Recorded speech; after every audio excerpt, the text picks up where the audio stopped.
አሰላሙ አለይኩም ወራህመቱላሂ ወበረካቱ። ውድና የተከበራችሁ የነጃሺ ቲቪ ተከታታዮቻችን እንዴት ናችሁ? ሳምንታዊ የነጃሺ ቢዝነስ ፕሮግራማችን እነሆ ሰዓቱን ጠብቆ ወደ እናንተ መድረስ ጀምሯል። እስከ ፕሮግራማችን ፍጻሜ ድረስ አብራችሁን ከቆያችሁ ወቅታዊና አጫጭር የቢዝነስ መረጃዎችን እናደርሳችኋለን። ከዛም ባለፈ በጉብኝት ሰዓታችን ደግሞ አንድ ቦታ እንወስዳችኋለን።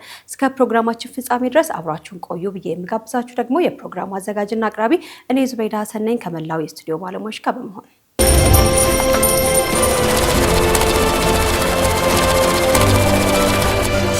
ቀዳሚ ካደረግነው የነጃሺ ቢዝነስ መሰናዷችን አጫጭርና ወቅታዊ የቢዝነስ መረጃዎቻችን ነው። ከሀገር ውስጥ የቢዝነስ መረጃዎቻችን ስንጀምር ከማኒፋክቸሪንግ ዘርፍ ተኪ ምርት 5.6 ቢሊዮን ዶላር ለማመንጨት ታቅዷል ተብሏል። በ2018 በጀት ዓመት ከማኒፋክቸሪንግ ዘርፍ ተኪ ምርት 5.6 ቢሊዮን ዶላር ለማምረት መታቀዱን የኢንዱስትሪ ሚኒስቴር ነው ያስታወቀው።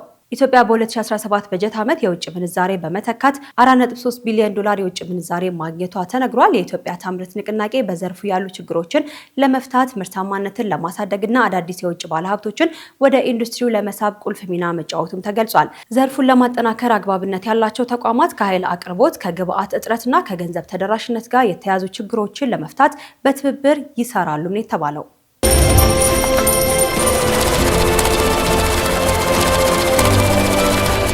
ቀጣዩ የቢዝነስ መረጃችን ደግሞ በዓለም አቀፍ ገበያ የነዳጅ የወርቅና የብር ዋጋ መጨመሩ ተሰምቷል። በዓለም አቀፍ ገበያ የነዳጅ የወርቅና የብር ዋጋ የጨመረው በቬኔዙዌላ በተከሰተው የድንገተኛ የፖለቲካ ቀውስና በአሜሪካ ጣልቃ ገብነት ሳቢያ መሆኑን የተነገረው አሜሪካ የቬኔዙዌላውን ፕሬዝዳንት ኒኮላስ ማዱሮን በቁጥጥር ስር መዋሏን ተከትሎ ዓለም አቀፍ የገበያ ሁኔታ መቀያየር አሳይቷል። ባለሀብቶች በጂኦፖለቲካል አለመረጋጋት ወቅት አስተማማኝ ሀብት ነው ብለው የሚያምኑበትን ወርቅን በከፍተኛ ሁኔታ በመግዛታቸው $4300 የነበረው 1 ትሮይን አውንስ ወርቅ ወደ $4467 ከፍ ብሏል የተባለው። በተመሳሳይም የብር ዋጋ በ1 አውንስ በ7 በመቶ ጭማሪ አድርጓል ሲል ዩሮኒውስ በቢዝነስ ዘገባው አስነብቦታል። የኢንቨስትመንት ባለሙያዎች እንደሚሉት ደግሞ ምንም እንኳን የጂኦፖለቲካል ውጥረቱ ባለሀብቶች ቢያሰጋቸውም በአሁኑ ወቅት ሰፊ የገንዘብ መውደቅ ስጋት እንደሌለው እየተናገሩ ይገኛል ተብሏል። ይሁን እንጂ ባለሀብቶች አሁንም ስጋታቸውን ለመቀነስ እንደ ወርቅ ባሉ አስተማማኝ ንብረቶች ላይ መዋለ ንዋያቸውን እያፈሰሱም ይገኛሉ።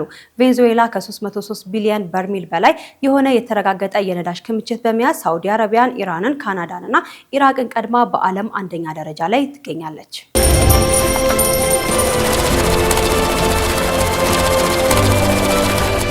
የተመራረጡና ወቅታዊ የቢዝነስ መረጃዎችን የተከታተላችሁን ትገኛላችሁ ተመልካቾቻችን። አሁንም ከውጭ የተገኙ መረጃዎችን እናደርሳችኋለን። ወደ ሳዑዲ አረቢያ እናቀናለን። ሳዑዲ አረቢያ በያዝነው የፈረንጆች ወር በሱኩክ ከሳህ ቁጠባ በ4.73 በመቶ ተመላሽ ማድረጓ ተነግሯል። በኢስላሚክ ፋይናንስ የቁጠባ አገልግሎት ውስጥ ቆጣቢዎችን ተጠቃሚ ከሚያደርጋቸው አገልግሎቶች አንዱ የሆነው ሳህ ቁጠባ መሆኑ ተነግሯል። በዚህም ሙሉ በሙሉ ሸሪዓን በጠበቀ መልኩ ቆጣቢዎች በስምምነታቸው መሰረት ትርፍ የሚጋሩበት ስርዓት ነው። ሳዑዲ አረቢያ በመንግስት በሚደገፈው ሳህ ቁጠባ የደንበኞችን ምዝገባ ክፍት አድርጋለች ተብሏል። ይህም በታህሳስ ወር ከነበረው 4.68 በመቶ በላይ ዓመታዊ የ4.73 በመቶ ተመላሽ እንደሚኖርም ብሔራዊ የዕዳ አስተዳደር ማዕከሉ አስታውቋል። ይህ የሀገሬው መንግስት የግል ቁጠባ ለማበረታታትና የፋይናንስ ተሳታፊዎችን ለማሳደግ የሚያደርገውን እንቅስቃሴም የሚያግዝ እንደሆነ ተነግሯል። ሳህ በፋይናንሻል ሴክተር ልማት ፕሮግራም ስር የተጀመረው በ2030 ራዕይ አካል ሆኖ በፋይናንሻል ሴክተር ልማት ፕሮግራም ስር ነው።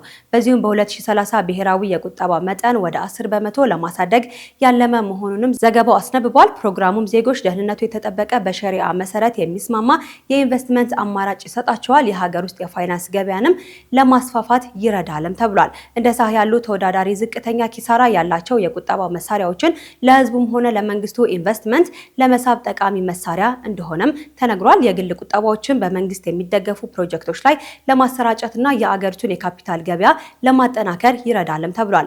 ባለሀብቶችና የፋይናንስ ተንታኞች ፕሮግራሙ በ2030 ራዕይ ስር ደህንነቱ የተጠበቀ የኢንቨስትመንት አቅርቦት ለማስፋፋት ብሔራዊ ቁጠባን ለመጨመርና በመንግስት እያደገ ባለው የፋይናንስ ዘርፍ ውስጥ ተሳታፊዎችን ለማሳደግ ከሚደረገው ሰፊ ጥረት አካል አንዱ መሆኑም ያመላክታል ብለዋል።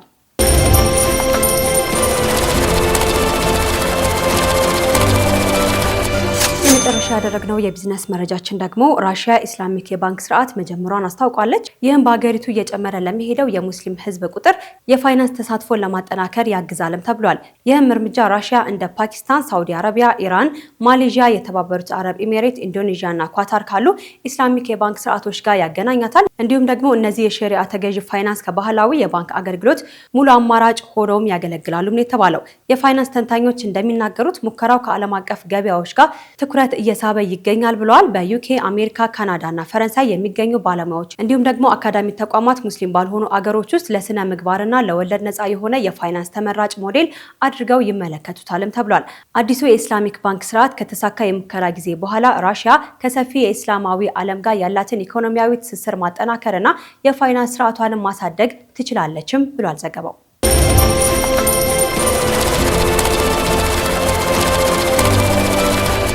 ተመልካቾቻችን ለዛሬ ያዘጋጀንላችሁ የተመራረጡ የቢዝነስ መረጃዎች የተከታተላችኋቸውን ይመስሉ ነበረ። ቆይታችሁን ነጃሽ ቲቪ ጋር አድርጋችሁ መረጃዎቹን ስላዳመጣችሁን እጅግ አድርገን እናመሰግናለን። ከመረጃዎቹ እንደተጠቀማችሁ ደግሞ ተስፋ እናደርጋለን። ቀጣዩ መሰናዷችን የጉብኝት ሰዓታችን ነው። በጉብኝት ሰዓታችን ደግሞ ዛሬ ወደ ኢማሮሽ ሪል ስቴት ጎራ ብለናል። ኢማሮሽ ሪል ስቴት እንግዲህ ላለፉት 10 ዓመታት የተለያዩ ሱቆችን፣ ቤቶችን በመገንባት የሚታወቅ ተቋም ነው። ኢማሮሽ ሪል ስቴት የመጣባቸው 10 ዓመታት የገነባቸው ሱቆች የት ሳይቶች አሏቸው የሚለውን በዛሬ ጉብኝት ሰዓታችን የምናስጎበኛችሁ ነው የሚሆነው። ለየት ያለ ያከፋፈል ስርዓት እንዳላቸውም ደግሞ ተነግሮኛል። እሱንም ወደ እናንተ እናደርሳለን። ከዛም በተጨማሪ 10ኛ ዓመት የምስረታ በዓላቸውም ላይ ተጋብዘን ተገኝተናል። እሱንም ተከታትለን እንመለሳለን። አሁንም አብራችሁን ቆዩ።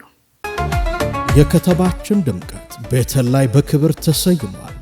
አፕል ፕላዛ እንኳን ደህና መጡ።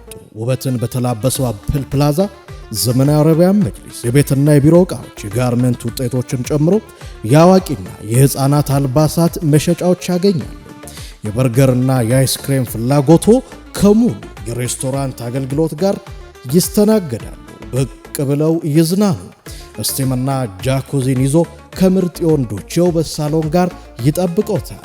ለሸቀጥ፣ ለኮስሞቲክስ፣ ለትኬትና ለጉዞ ወኪል ፍላጎቶ በአማራጭነት የሚገለገሉበት አፕል ፕላዛ ለትምህርት ቤት ቢሮ፣ ለተለያዩ ተቋማት ቢሮ በስፋት እኛ ጋር ያገኛሉ።